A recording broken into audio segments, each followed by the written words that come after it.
Bonjour à toutes et à tous. Merci, Monsieur le Président.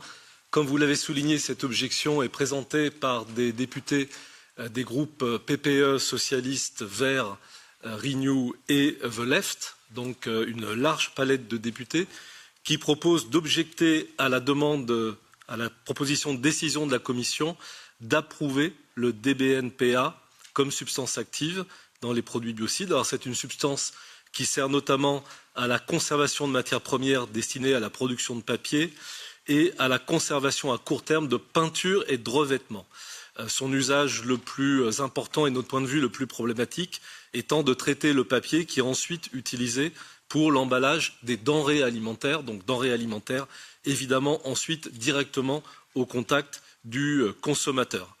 Alors il n'y a pas de doute chez qui que ce soit, le DBNPA est un perturbateur endocrinien avéré avec des conséquences néfastes établies pour la santé humaine mais aussi pour l'environnement. Donc, comme perturbateur endocrinien, cette substance ne devrait pas être autorisée en vertu de la réglementation, mais la Commission considère qu'une dérogation peut s'appliquer parce que la non-approbation de ces substances aurait un impact disproportionné sur la société, notamment parce que les alternatives ne sont pas disponibles ou pas encore mûres économiquement.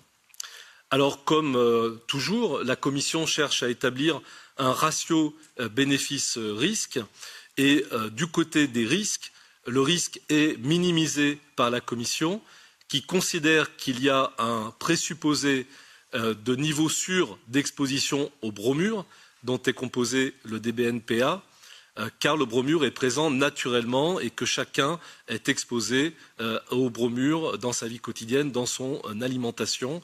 Donc l'argumentation de la Commission est que l'exposition au DBNPA se situerait dans la fourchette naturelle et qu'il n'y ait pas de risque supplémentaire. Alors le problème auquel nous sommes confrontés, c'est que cette affirmation est contestée de toutes parts. Le comité des produits biocides a lui-même considéré qu'un seuil quantifiable ne pouvait être fixé en raison de multiples incertitudes. Effectivement, l'EFSA a publié un rapport en 2019, mais depuis, dans une opinion plus récente, l'EFSA a conclu qu'il était nécessaire d'avoir d'autres études pour mener une évaluation complète des risques liés aux bromures. Et donc, on se trouvait dans une situation d'incertitude du point de vue de l'EFSA comme du comité biocide. Et comme vous le savez toutes et tous, chers collègues, les effets des perturbateurs endocriniens peuvent être très importants, y compris à faible dose. Donc la notion même de seuil sûr d'exposition est une notion qui prête à débat. Alors il n'y a pas que les parlementaires qui s'inquiètent, c'est aussi le cas de certains États qui ont fait part de leurs réserves au Conseil, comme la Suède, comme l'Allemagne. Et une des questions à laquelle nous sommes confrontés, c'est que la Commission ne propose pas de restrictions.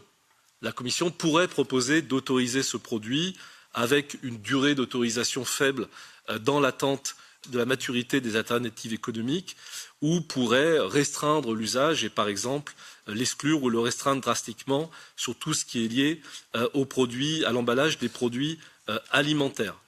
Ce n'est pas le cas et donc on peut considérer que la Commission sous-estime les risques liés au produit lui-même et liés à la présence du bromure et que la Commission ne prend pas des mesures proportionnées, des mesures adaptées pour restreindre les risques, même si elle persistait dans sa volonté d'autoriser le produit.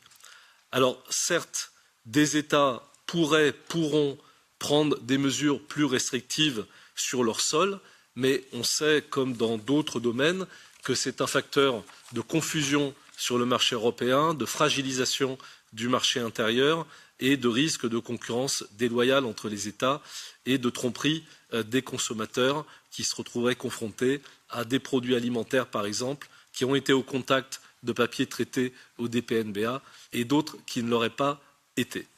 Donc, à travers cette objection, ce que nous vous demandons, c'est de donner un signal clair à la Commission qu'aujourd'hui, il faut aller beaucoup plus loin et beaucoup plus fort dans la restriction d'usage ou l'interdiction des perturbateurs endocriniens et qu'on ne peut pas systématiquement favoriser les usages techniques, économiques, pour lesquels on ne développe pas les alternatives au détriment de la santé humaine. La santé, la santé, la santé, c'est un sujet qui rassemble régulièrement des majorités dans ce Parlement pour donner des signaux politiques forts à la Commission. J'espère que ce sera aussi le cas avec cette proposition d'objection. Merci pour votre attention. Yes, good morning. Thank you for giving me the floor. So I would like to address some of the comments made here and in the objection. The Commission considers that this draft implementing regulation is fully in line with the objectives and the rules that are set out in the biocidal products regulation. It is based on a scientific opinion that has been issued by the Biocidal Product Committee of the European Chemicals Agency. And this was following an evaluation that was done by member state, an evaluating member state, in this case Denmark. The Commission agrees that DBNPA meets the exclusion criteria of the regulation. This is undisputed. It is an endocrine disruptor. Therefore, it conducted a very detailed analysis to determine whether the derogation conditions to exclusion are met. This was done via a public consultation that took place during from November 2023 to January 2024. All the contributions received, in this case 34, were supporting the evidence that DBNPA meets at least one of the derogation conditions for exclusion. Furthermore, this was discussed with the member states in the Standing Committee on Biocidal Products, where the committee concluded that not approving DBNPA would have a disproportionate negative impact on society for certain uses when compared with the risk to human health, animal health, or the environment that would arise from the use of this substance. So there was a firm conclusion